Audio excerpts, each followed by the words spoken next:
Hello दोस्तों, स्वागत है आपका मेरे YouTube चैनल परीक्षा प्लान में। तो आज की वीडियो में सामाजिक अध्ययन के महत्वपूर्ण प्रश्न हैं। ये प्रश्न परीक्षा की दृष्टि से अति संभावित हैं। तो चलिए वीडियो को शुरू करते हैं। यदि आप चैनल पर नए हैं तो चैनल को सब्सक्राइब कर लीजिए।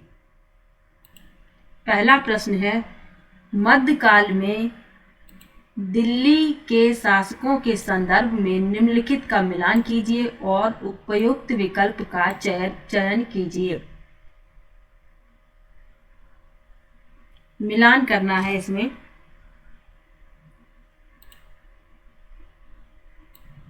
तो चलिए मिलान करते हैं। पहला लिखा है तोमर, तो तोमर को मिलाएंगे तीसरे से। आरंभिक 12वीं शताब्दी 1165। दूसरे को मिलाएंगे अनंगपाल को मिलाएंगे चौथे से। तीसरे को मिलाएंगे दूसरे से और एक बचा है इसको पहले से। तो इस क्रम में बी विकल्प सही है। ए का तीसरा, बी का चौथा, सी का दूसरा और डी का पहला। अगला प्रश्न है, प्राचीन तमिलनाडु में की बस्तियों को उर कहा जाता था। प्राचीन तमिलनाडु में किसकी बस्तियां थीं जिन्हें उर कहते थे, ये पूछा गया है। पहला विकल्प है व्यापारियों, दूसरा विकल्प है कुलीनों अभिजातों, तीसरा है खेतीहरों किसानों और चौथा है शिल्पकारों। तो प्राचीन तमिलनाडु में किसानों की जो बस्तियां थीं उन्हें उर कहा जाता था। सी विकल्प इसमें सही है। पहले भी ये प्रश्न कई बार पूछा गया है। अगला प्रश्न है, इसमें मिलान करना है। तो चलिए मिलान करते हैं इसमें। मुगल साम्राज्य के पतन के संदर्भ में निम्नलिखित का मिलान कीजिए। पहला है फर्रुखसियर, इसको मिलाएंगे दूसरे से। बी को मिलाएंगे पहले से। शाह आलम 1759 से 1816, अहमद शाह 1748 से 1754 और आलमगीर द्वितीय, इसको मिलाएंगे तीसरे से। तो इस क्रम में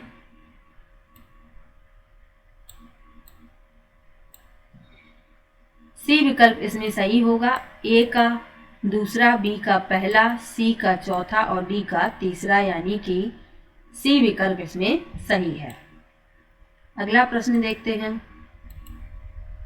उत्तराधिकार की सहदायाद प्रथा का अर्थ है। पहला विकल्प है पसंदीदा पुत्र को अपने पिता की संपत्ति विरासत में मिलना। दूसरा है ज्येष्ठ पुत्र को अपने पिता की संपत्ति विरासत में मिलना। तीसरा है सभी पुत्रों व पुत्रियों के बीच विरासत का विभाजन और चौथा है सभी पुत्रों के बीच विरासत का विभाजन। तो उत्तराधिकार की सहदायाद प्रथा का अर्थ है सभी पुत्रों के बीच विरासत का विभाजन। डी विकल्प इसमें सही है। अगला प्रश्न देखते हैं। मराठी में लिखे भक्ति गीतों को किस नाम से जाना जाता है। पहला विकल्प है स्तोत्रम, दूसरा है भजनम, तीसरा है प्रबंधम और चौथा है अभंग। तो मराठी में जो भक्ति गीत लिखे गए हैं उन्हें अभंग नाम से जाना जाता था। डी विकल्प इसमें सही है।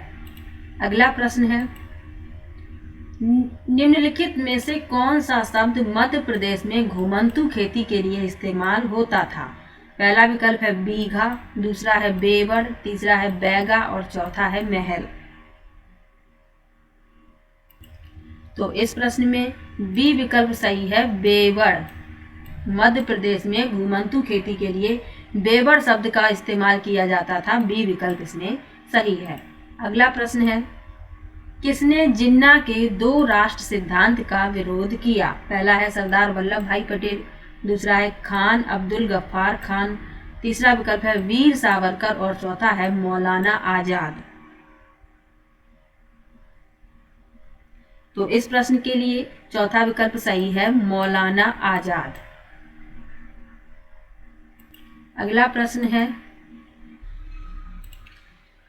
अंतरराष्ट्रीय तिथि रेखा के बारे में निम्न में से कौन सा कथन सही है। पहला विकल्प है अंतरराष्ट्रीय तिथि रेखा एक सीधी रेखा है जो उत्तरी ध्रुव को दक्षिणी ध्रुव से जोड़ती है। दूसरा है अंतर्राष्ट्रीय तिथि रेखा केवल जलीय भाग से होकर गुजरती है। तीसरा है अंतर्राष्ट्रीय तिथि रेखा जलीय व स्थलीय दोनों भागों से होकर गुजरती है। और चौथा है अंतर्राष्ट्रीय तिथि रेखा लगभग 0 अंश देशांतर का अनुसरण करती है। तो इस प्रश्न के लिए बी विकल्प सही है। अंतर्राष्ट्रीय तिथि रेखा केवल जलीय भाग से होकर गुजरती है। अगला प्रश्न है, महासागरीय परपटी के मुख्य खनिज है। पहला विकल्प है मैग्नीशियम, दूसरा है एल्युमिनियम, तीसरा है सिलिका और चौथा है निकेल। तो इस प्रश्न में बी विकल्प सही है, केवल ए और सी, यानी महासागरीय परपटी के मुख्य खनिज है मैग्नीशियम और सिलिका, इसलिए ए और सी बी विकल्प इसमें सही है। अगला प्रश्न है, लिखा है एक व्यक्ति ने किसी क्षेत्र का दौरा किया और वहां उसे बांज, ऐस, बीच के पेड़ तथा फिजेड मोनाल पक्षी मिले। उसने निम्न में से किस वनस्पति क्षेत्र का दौरा किया? पहला विकल्प है उष्ण कटिबंधीय सदाबहार वन, दूसरा है शीतोष्ण पर्णपाती वन, तीसरा है शंकुधारी वन और चौथा है भूमध्य सागरीय वन। तो इस प्रश्न के लिए बी विकल्प सही है, शीतोष्ण पर्णपाती वन। अगला प्रश्न है, किस क्षेत्र में बहुत ही सीमित प्राकृतिक वनस्पति मिलती है? पहला विकल्प है शीतोष्ण कटिबंधीय क्षेत्र, दूसरा है टुंड्रा क्षेत्र, तीसरा है शीत कटिबंधीय क्षेत्र और चौथा है उष्ण कटिबंधीय क्षेत्र। तो इस प्रश्न के लिए दूसरा विकल्प सही है, टुंड्रा क्षेत्र। बी विकल्प इसमें सही है। अगला प्रश्न है, पवन के निक्षेपण को कहा जाता है? पहला विकल्प है लोएस, दूसरा है छत्रक सैंड जिसे मशरूम रॉक्स कहते हैं, तीसरा है हेमोड और चौथा है स्टैक्स। तो पवन के निक्षेपण को लोएस कहा जाता है, बी विकल्प इसमें सही है। अगला प्रश्न है, जिस स्थान पर कोई नदी किसी अन्य जलराशि में मिलती है उसे कहते हैं? पहला विकल्प है डेल्टा, दूसरा है तटबंध, तीसरा है चाप झील और चौथा है नदी मुहाना। तो जिस स्थान पर कोई नदी किसी अन्य जल राशि में मिल जाती है तो उसे नदी मुहाना कहते हैं, डी विकल्प इसमें सही है। अगला प्रश्न है, चीन, मलेशिया, इंडोनेशिया निम्न में से किस खनिज के अग्रणी उत्पादक देश हैं? पहला विकल्प है सीसा, दूसरा है टिन, तीसरा है निकेल और चौथा है जस्ता। तो चीन, मलेशिया और इंडोनेशिया टिन के अग्रणी उत्पादक देश हैं, बी विकल्प इसमें सही है। अगला प्रश्न है, सीढ़ी नुमा खेती जमीन के छोटे टुकड़ों के किनारों को ऊपर उठा दिया जाता है ताकि? पहला विकल्प है फसल को कीटों से बचाया जा सके, दूसरा है पानी टुकड़ों के भीतर रुका रहे, तीसरा है खाद बह ना जाए और चौथा है फसलों के बीच अंतर रखा जा सके।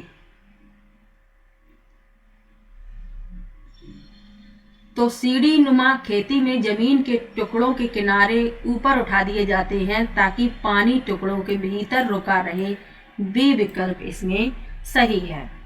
अगला प्रश्न है, एक बाजार में पक्की दुकानें वे होती हैं?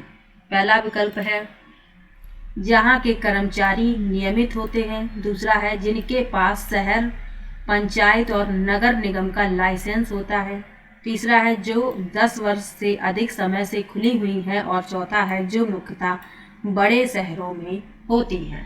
विकल्प यहाँ पर लिखे हुए हैं, यहाँ से विकल्प का चयन करना है।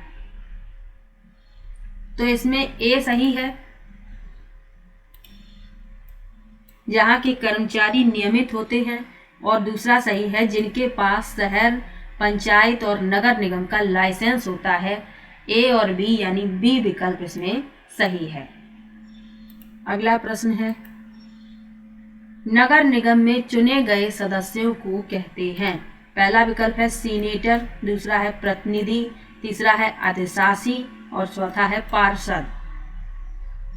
नगर निगम में पूछा गया है, नगर निगम में जो सदस्य चुने जाते हैं उन्हें पार्षद कहते हैं, डी विकल्प इसमें सही है। अगला प्रश्न है, मुख्यमंत्री और अन्य मंत्रियों को कौन नियुक्त करता है? पहला विकल्प है प्रधानमंत्री, दूसरा विकल्प है राष्ट्रपति, तीसरा विकल्प है राज्यपाल और चौथा विकल्प है उच्च न्यायालय का मुख्य न्यायाधीश। तो मुख्यमंत्री और अन्य मंत्रियों की नियुक्ति राज्यपाल द्वारा की जाती है। सी विकल्प इसमें सही है। अगला प्रश्न है, भारत में किस तरह के श्रम को कानून द्वारा प्रतिबंधित किया गया है? पहला विकल्प है बेगार, दूसरा है अनियमित, तीसरा है दिहाड़ी और चौथा है असंगठित। नीचे दिए गए कूटों में से सही विकल्प का चयन कीजिए। तो इसमें जो बेगार होते हैं, पहला विकल्प इसका उत्तर होगा ओनली ए। बी विकल्प इसमें सही है। तो भारत में जो मजदूरी प्रतिबंधित है वह है बेगार मजदूरी, जिसे बंधुआ मजदूर भी कहते हैं। ए विकल्प इसमें सही है। अगला प्रश्न है, भारत में सरकार के एक से अधिक स्तर होने की मुख्य वजह है? पहला विकल्प है समुदायों की बड़ी संख्या, दूसरा है सीमांत क्षेत्रों की सुरक्षा, तीसरा है रियासतों को तुष्ट करना और चौथा है ब्रिटिश शासन के समय व्यवस्था की अच्छी जानकारी। तो इस प्रश्न के लिए ए विकल्प सही है, समुदायों की बड़ी संख्या। ए विकल्प इसमें सही है। अगला प्रश्न है, निम्नलिखित में से कौन से भारत की संसद बनाते हैं? पहला विकल्प है राज्यसभा, दूसरा है लोकसभा, तीसरा है राज्य विधानसभा और चौथा है राष्ट्रपति। सही विकल्प का चयन कीजिए। तो भारत की संसद का निर्माण होता है राज्यसभा, लोकसभा और राष्ट्रपति के द्वारा, यानी ए, बी और डी विकल्प इसमें सही है। अगला प्रश्न है, भारतीय संविधान के अनुसार एक धर्मनिरपेक्ष राज्य को चाहिए। पहला विकल्प है प्रभुत्वशाली धर्म को अन्य धर्मों को अपने तहत लाने के लिए प्रोत्साहित प्रेरित करना, दूसरा है राष्ट्र निर्माण के लिए धार्मिक गतिविधियों में शामिल होना, तीसरा है किसी एक धर्म को समर्थन नहीं देना और चौथा है देश में धार्मिक संघर्ष विवाद में हस्तक्षेप नहीं करना। तो इस प्रश्न में सी विकल्प सही है, किसी एक धर्म को समर्थन नहीं देना, क्योंकि धर्मनिरपेक्ष का मतलब ही है सभी धर्मों को समान समझा जाएगा, इसलिए इसमें सी विकल्प सही है।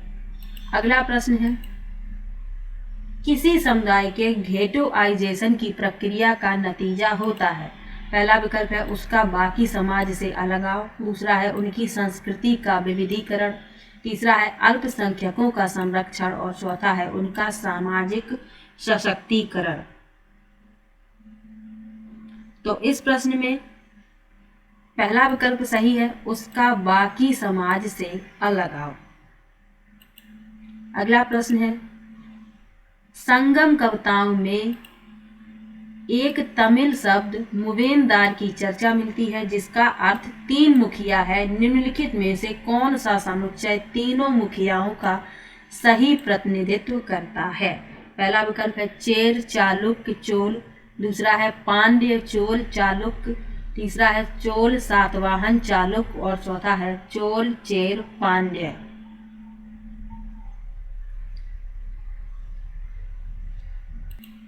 तो इस प्रश्न में डी विकल्प सही है, चोल चेर और पांड्य।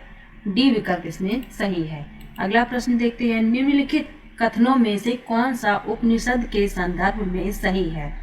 पहला लिखा है उपनिषद प्रारंभिक वैदिक ग्रंथों का हिस्सा है, दूसरा है उपनिषद का शाब्दिक अर्थ है गुरु के समीप बैठना, तीसरा है इन ग्रंथों में प्रजा और शासकों के बीच बातचीत का संकलन किया गया है और चौथा है प्रायः ये विचार अमूर्त वार्तालाप के रूप में प्रस्तुत किए गए हैं। तो इस प्रश्न के लिए बी विकल्प सही है, उपनिषद का शाब्दिक अर्थ है गुरु के समीप बैठना। अगला प्रश्न है, दिल्ली सल्तनत के राज के सही वंशानुक्रम का चयन कीजिए। तो इसमें पहला विकल्प सही होगा, पहले तुर्क, फिर खलजी, फिर तुगलक, फिर सैयद, फिर लोदी। पहला विकल्प इसमें सही है। अगला प्रश्न है, निम्नलिखित सूची ए में दी गई नृत्य शैलियों का सूची बी में उनसे संबंधित राज्यों में मिलान करें। तो इसमें मिलान करना है।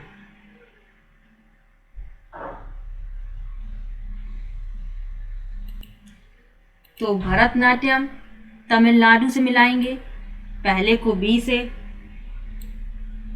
कथकली को मिलाएंगे केरल से।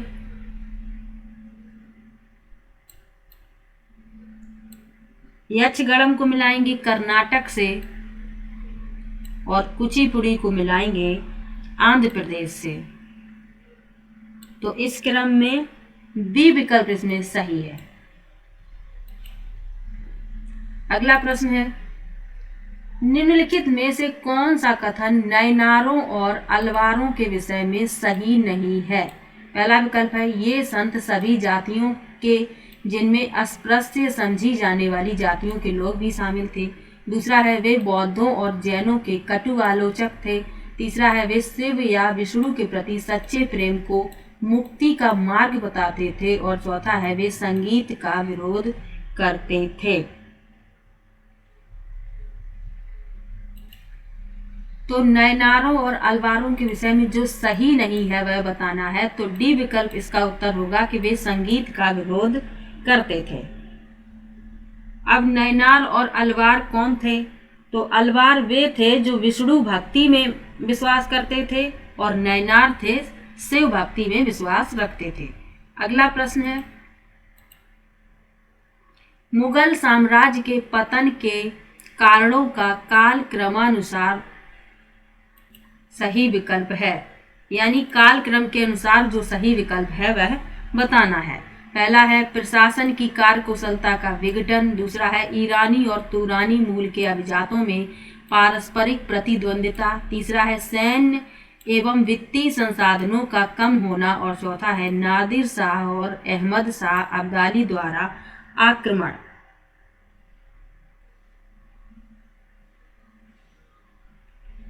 तो इसमें पहले आएगा सी, सैन्य एवं वित्तीय संसाधनों का कम होना। उसके बाद आएगा ए, प्रशासन की कार्यकुशलता का विघटन। और उसके बाद आएगा डी, नादिर शाह और अहमद शाह अब्दाली द्वारा आक्रमण। ये 3 नंबर पे आएगा। तो इस क्रम में सी विकल्प सही है। सी, ए और डी, सी विकल्प इसमें सही है। अगला प्रश्न है, किसने स्त्री पुरुष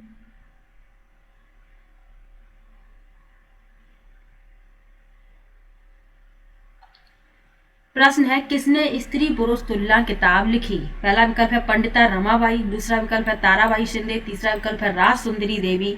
और चौथा विकल्प है बेगम रुखैया सखावत। तो स्त्री पुरुष तुलना किताब लिखी है ताराबाई शिंदे ने। बी विकल्प इसमें सही है। अगला प्रश्न देखते हैं, सुल्ताना का स्वप्न नामक किताब की लेखिका कौन थी। पहला विकल्प है रुकैया सखावत हुसैन। दूसरा है इस्मत चुगताई। तीसरा है हाजरा बेगम। और चौथा है आबादी बानो बेगम। तो सुल्ताना का स्वप्न नामक जो किताब है वह लिखी है रुकैया सखावत हुसैन ने। ए विकल्प इसमें सही है। अगला प्रश्न है, निम्नलिखित में से कौन से देश गुट निरपेक्ष आंदोलन के सदस्य थे। पहला विकल्प है इंडोनेशिया। दूसरा विकल्प है इजिप्ट यानी मिस्र। तीसरा विकल्प है घाना। और चौथा विकल्प है इंग्लैंड। अब सही विकल्प बताना है। तो इसमें इंडोनेशिया, मिस्र और घाना, ए, बी, सी यानी पहला विकल्प इसमें सही है। अगला प्रश्न है, निम्नलिखित युग्मों पर विचार कीजिए। उपरोक्त में से कौन से युग्म सही सुमेलित है, यानी जो सही से सुमेलित है वह बताने हैं। तो इसमें मंगल आंतरिक ग्रह है, ये सही है, और पृथ्वी आकार में 5वां ग्रह है, ये सही है, यानी पहला और चौथा सही है। तो इस क्रम में डी विकल्प इसमें सही है, पहला और चौथा। अगला प्रश्न है, विषुवत वृत्त निम्नलिखित में से किस देश से होकर गुजरती है? पहला विकल्प है बोलीविया, दूसरा विकल्प है बोत्सवाना, तीसरा विकल्प है ब्राजील और चौथा विकल्प है बांग्लादेश। तो विषुवत वृत्त गुजरती है ब्राजील से होकर, सी विकल्प इसमें सही है। अगला प्रश्न है, यदि ग्रीनिच रेखा पर दोपहर के 12 बजे है तो उसी समय 120 अंश पूर्वी देशांतर पर क्या स्थानीय समय होगा? तो इस प्रश्न में पहला विकल्प सही होगा, 8 PM अपराह्न 8। अगला प्रश्न है, नीचे दिए गए प्राकृतिक वनस्पति और क्षेत्र को दर्शाता टेबल पर विचार करें, सही मिलान का चयन करें।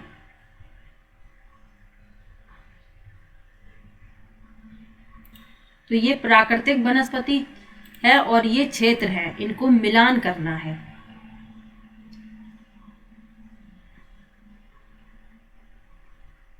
तो ये जो सही सुमेलन इनका है, ये बिल्कुल सही मिले हुए हैं। सदाबहार वन उष्णकटिबंधीय क्षेत्र और पर्णपाती वन शीतोष्ण क्षेत्र। तो इस क्रम में डी विकल्प इसमें सही है, डी में सही लिखे हुए हैं। अगला प्रश्न है,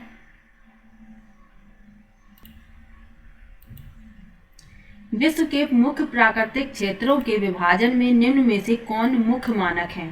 पहला है अक्षांश एवं देशांतर, दूसरा है वायुमंडलीय दाब एवं पवनें, तीसरा है तापमान, वर्षण एवं वनस्पति और चौथा है ज्वार भाटा एवं धाराएं।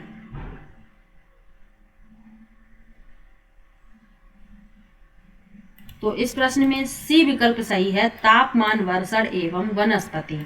अगला प्रश्न है, निम्नलिखित कथनों पर विचार कीजिए तथा वायुमंडल की परत की पहचान कीजिए। लिखा है, इसमें बढ़ती ऊंचाई के साथ तापमान अत्यधिक तीव्रता से बढ़ता है। दूसरा है आयन मंडल इस परत का एक भाग है। तो इसमें परत का नाम बताना है। पहला विकल्प लिखा है क्षोभ मंडल, दूसरा है समताप मंडल, तीसरा है मध्य मंडल और चौथा है बाह्य मंडल। तो इस प्रश्न में डी विकल्प सही है, बाह्य मंडल। अगला प्रश्न है, उच्च दाब संबंधित है। पहला विकल्प है बादल युक्त आकाश और नम मौसम से, दूसरा विकल्प है भारी वर्षण से, तीसरा है स्पष्ट एवं स्वच्छ धूप भरे आकाश से और चौथा है तूफान से। तो उच्च दाब संबंधित है स्पष्ट एवं स्वच्छ धूप भरे आकाश से, सी विकल्प इसमें सही है। तो ये सामाजिक विज्ञान के महत्वपूर्ण 40 प्रश्न थे। किसी भी प्रश्न में डाउट हो तो कमेंट बॉक्स में जरूर बताइएगा। वीडियो कैसा लगा कमेंट बॉक्स में जरूर बताइएगा। मिलते हैं एक और नई वीडियो के साथ, तब तक के लिए बाय बाय।